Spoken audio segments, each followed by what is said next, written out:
The Zarethian Empire was a name that echoed across the stars. For 6,000 years it ruled with order and fear. Thousands of alien species bowed to its banners, paying tribute to the mighty fleets that patrolled every known sector of space. The Empire believed it knew everything that could exist in the galaxy, but that belief would end one quiet night at Outpost Lurath, a small station floating around a dead gray planet near the edge of the Orion Arm. Lieutenant Varen Zal, a young Zarethian with sharp green eyes, was finishing his shift when his console flashed red. Alarms started to echo across the control room. He frowned and tapped the screen. "Admiral, I have an unknown contact on long-range sensors." The old Admiral Krexvaran, covered in faint blue scales, turned from the main viewport. "Unknown?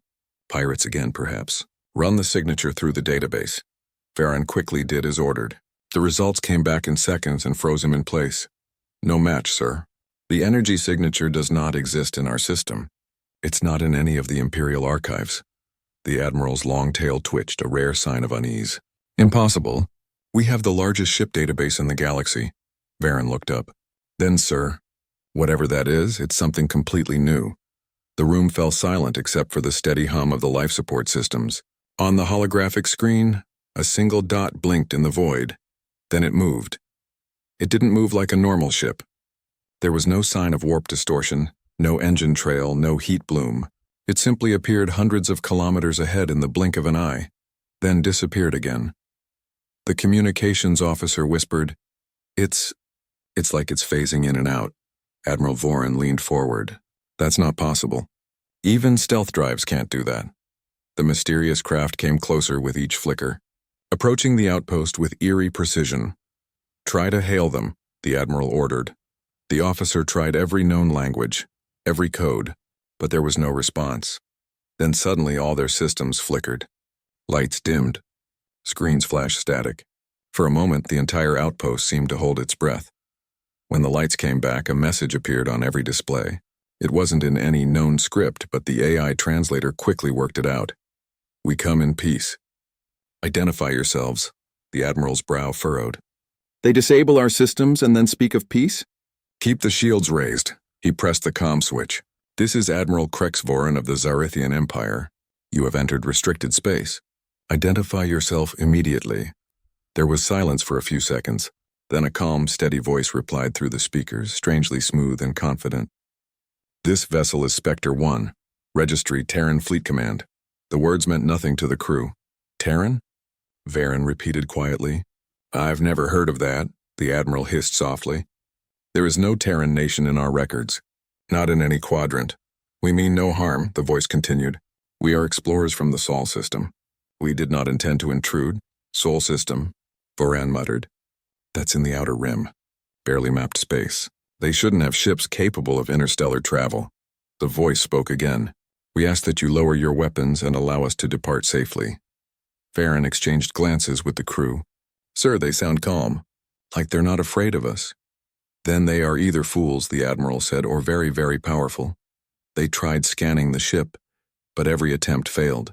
Their sensors bounced off some kind of energy distortion.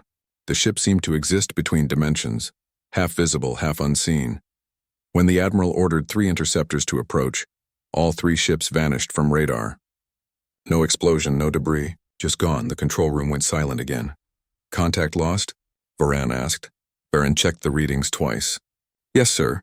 They disappeared exactly 1 second after entering the unknown vessel's range."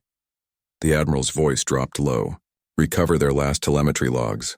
The log showed static, then one blurry image, the interceptor's sensors trying to focus on the strange vessel. The image twisted, then cut to black. "Phase disruption," Varen whispered. "They're using some kind of space-time bending technology." The Admiral looked grim. "Technology that even the Empire hasn't mastered." Hours passed. The strange ship didn't move closer but stayed at a constant distance, watching. Its hull shimmered with dark silver light, fading in and out of existence. Varen couldn't stop staring at it. "Sir, it's as if it knows exactly what we're doing. Every time we try to scan, it changes position." "It's studying us," Voran said, "like we're the experiment." Then suddenly the outpost's defense grid powered down on its own. The AI control center went offline. Even the backup systems were frozen. Varen gasped. "They're in our systems." A message appeared again. Do not fear. No harm intended. System lockdown for mutual safety. The Admiral clenched his fists. They're controlling our base without firing a shot. He took a deep breath and replied calmly. Spectre 1, if you truly mean no harm, return our systems and identify your species. For a moment there was silence again. Then the voice spoke. We are humans, descendants of Earth. We travel the stars for knowledge, not conquest. Everyone in the room froze. The word human meant nothing to them, but something in the tone carried weight. Humans, Varen repeated softly. Never heard of that species. Nor have I, the Admiral said, and that worries me. The Admiral ordered an emergency transmission to High Command. This is Outpost Lurath. Unknown vessel sighted, call sign Spectre 1. Claims origin from Sol system. Possesses impossible technology. Request immediate analysis. The message drone launched into hyperspace. Minutes later, the mysterious ship sent another signal. Your message has been received. We have ensured its safe delivery. Varen stared. Sir, how could they know what we sent? That transmission was encrypted. The Admiral's scales darkened in shock. They intercepted it mid-jump, the calm voice continued. We seek only observation. We will depart soon.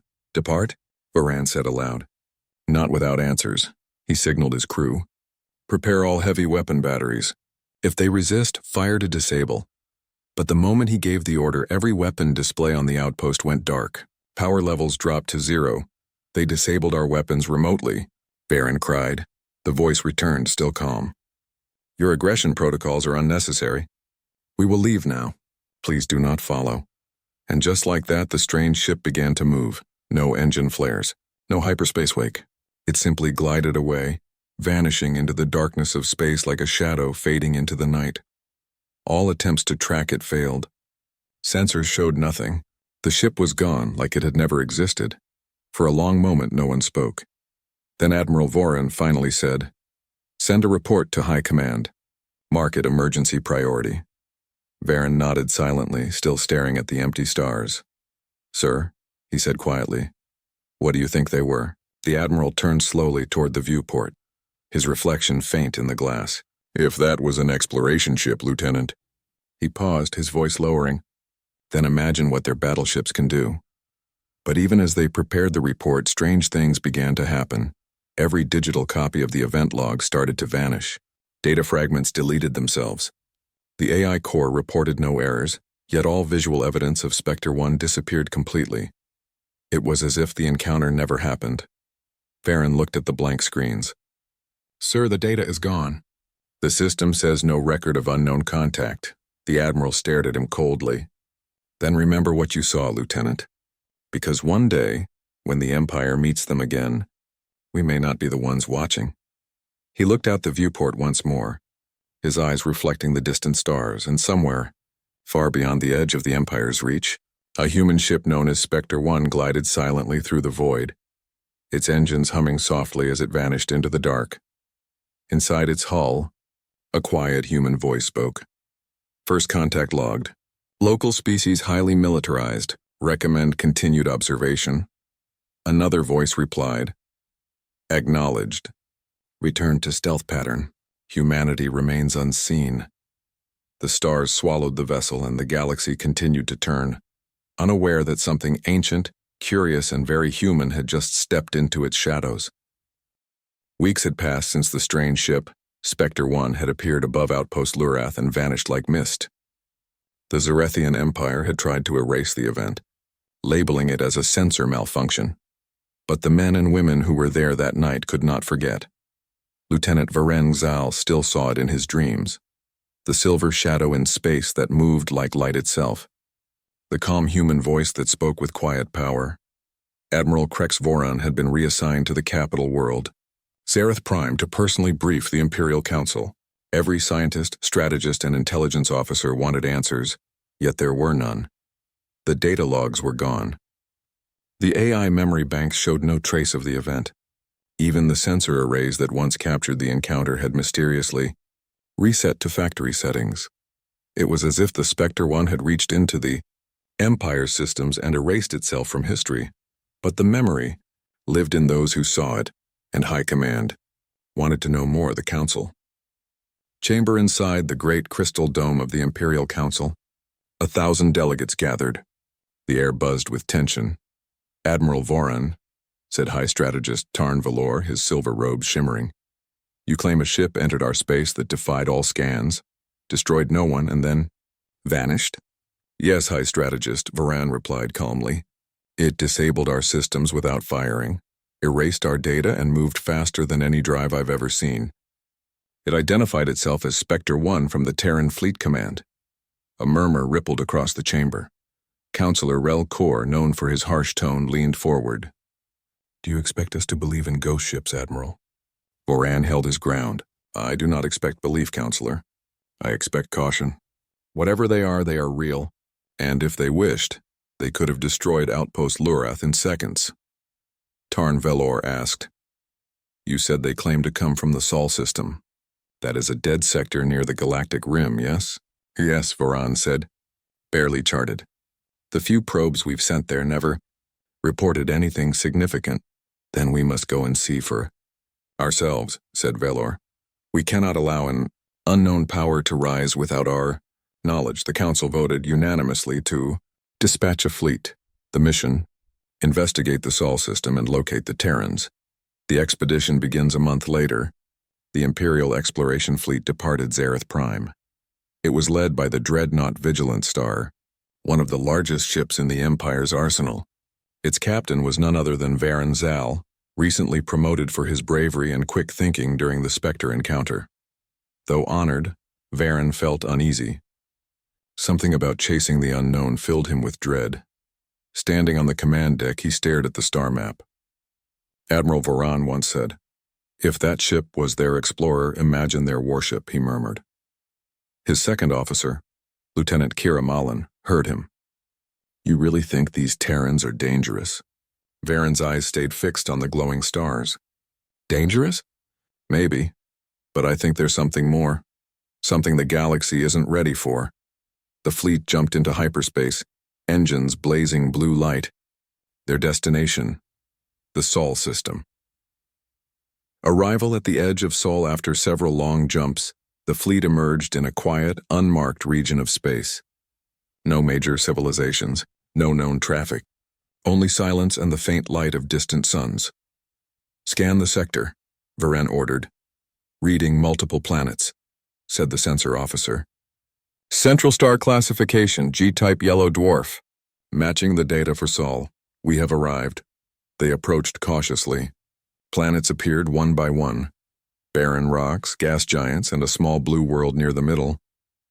"Life signs detected," the officer said in surprise. "Strong biosphere on the third planet." "The third planet?" Varen repeated. "That's Earth, according to their message." The fleet halted near orbit of the moon, scanning carefully. The readings shocked everyone. "Sir," said Kira, "there are thousands of artificial satellites, but they're inactive, like ancient relics. Yet there's a massive energy reading beneath the planet's surface." Varen frowned. "Hidden installations?" "Possibly, sir." Then, before anyone could speak, the communications console flashed. "Unidentified signal," said the comm officer. "Coming from lunar orbit." A voice echoed through the bridge, calm, clear, human. "This is Terran Fleet Command. You have entered restricted space. State your intentions." Every Zarethian on the bridge froze. Varen stepped forward slowly. "This is Captain Varen Zal of the Zarethian Empire. We come seeking knowledge and peaceful contact." There was a pause. Then the voice replied, "Knowledge is welcome. Aggression is not. Lower your weapons and stand by." The fleet weapons powered down automatically without any command. Panic spread among the crews. "Sir, someone's overriding our control systems." Varen stared at the view screen. From behind the moon, a shadow began to rise. It was a ship, sleek, silver, and glowing faintly with blue light. Then another appeared, and another. Soon a dozen vessels surrounded the fleet, all bearing the same design as the Spectre 1. "Multiple unknown ships," shouted Kira. "They're forming a perimeter." Varen swallowed hard. "Hold position. Do not provoke them. The meeting a transmission request came through. They want to open a visual channel, Captain." "Accept it," Varen said. The main screen flickered and then showed a human face. A woman in a black uniform with a silver insignia looked back at them. Her eyes were calm, intelligent, but carried quiet strength. I am Admiral Evelyn Pierce, Terran Fleet Command. You have reached the Sol system. Why have you come? Varen tried to stay steady. Admiral Pierce, the Zarethian Empire seeks peaceful contact. We encountered your vessel, Spectre 1. Our leaders wish to understand your people. Pierce studied him for a moment. Then she said softly, You shouldn't have come with a fleet. Our defense systems read that as a threat. Kira whispered, Defense systems? There's nothing here but a few moons and dust. As if hearing her, Pierce smiled faintly. Appearances can be deceiving, Lieutenant. She turned her head slightly and gave an unseen order. Instantly, the stars around them shifted. Lines of light appeared, massive, faint shapes revealing themselves one by one. Hundreds of enormous ships uncloaked across the system. Each was the size of a city, with glowing blue lines across dark metal hulls. The Zarethian officers stared in silent disbelief. By the stars, Varen whispered. They hid an entire armada. Pierce's voice returned, calm and even. The Sol defense grid has been active for centuries. We do not seek conquest, only peace. But peace requires strength. Varen bowed his head slightly. We meant no harm. We know, she said. Your outpost acted with restraint. That's why Spectre 1 did not retaliate. But you must understand, humanity has survived alone for a long time. We prefer to remain unseen. Her words carried a weight beyond their sound. Varen nodded slowly. Your technology is beyond anything we've seen. Pierce gave a small smile. We have had time to learn. While the galaxy fought wars, we built quietly, on worlds no one visited, in systems no one mapped. Kira whispered, You hid for all this time. Why? Because the galaxy is full of empires like yours, Pierce replied gently. Empires that rule by fear. Humanity learned long ago that power attracts destruction, so we became the whisper in the dark, the unseen watcher. Varen felt something strange in his chest, a mix of awe and shame, a lesson in power without warning. A small drone launched from the Vigilant Star's hangar. One of the junior officers had panicked and fired it. Abort that, Varen shouted, but it was too late. The drone sped toward a Terran ship. Before it could even reach halfway, the drone froze mid-space, then crumbled into dust. A Terran voice came over the comms. Please control your units. We are not your enemy. The fleet's systems flickered again. Every Zarethian ship's engines went offline for exactly 10 seconds, and then returned to normal. No damage, just a reminder. They disabled our entire fleet with a single pulse, Kira said in awe. Pierce looked at Varen calmly. We do not wish war, Captain, but if the Empire brings one to our door, it will not return home. Varen nodded slowly. I believe you. There was a long silence. Finally he said, What happens now? You will return home, Pierce said. Tell your leaders that Earth wishes peace but will not submit to any empire. The galaxy must learn that humanity walks its own path. Varen hesitated. May I ask, what happened to Spectre 1? Pierce's eyes softened. It continues its mission, watching, learning, ensuring balance. She leaned slightly closer. And, Captain, next time your people look into the void, remember, sometimes the void looks back. The signal ended. The return. The Terran fleet vanished as quickly as it had appeared, fading into distortion fields. The Zarethian fleet, humbled and silent, turned toward home.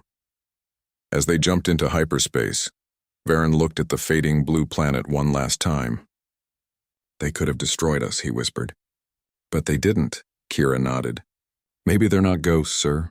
Maybe they're guardians, Varen smiled faintly. Maybe both. On Zareth Prime weeks later, the report reached the Imperial Council. Half the council refused to believe it. The other half wanted to send another fleet, but Admiral Voran, standing beside Varen, said firmly, We have seen what they can do.